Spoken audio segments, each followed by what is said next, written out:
អ្ន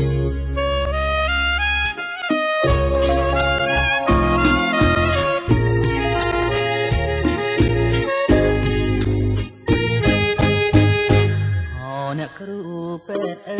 យមានតែអ្នកគ្រូហើយជួយសងគ្រោះជីវិតខ្ញុំឲ្យបានសប្បាយផុតពីគ្រោះថ្នាក់ខ្ញុំយ៉ាងមានគុណឧត្តមទៅលួយផ្ទឹមមិនបានទេនេះជារឿងធម្មតាលោកអើយលោកគួរឲ្យយើងស្មើចិនឡា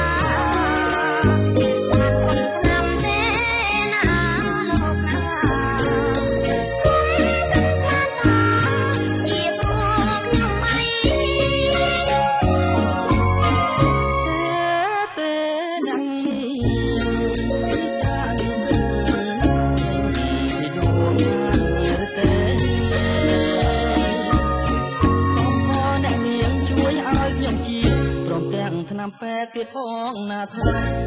ខ្ញុំសប្បាយហើយពីរោគីសូមលាសិនហើយអ្នកគ្រូពេទ្យអើយខ្ញុំអើអញ្ជើញទៅណាខ្ញុំអ្នកមានទេខ្ញុំនេះប្រកាសទីជឿវិញទៀតហើយ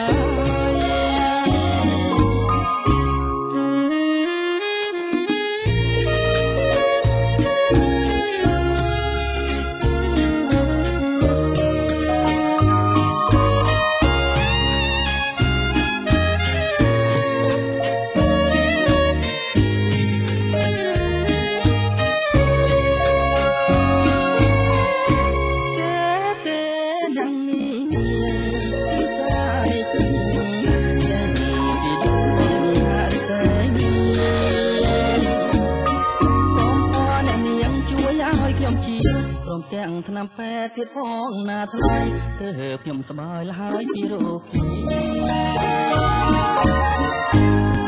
សូមលា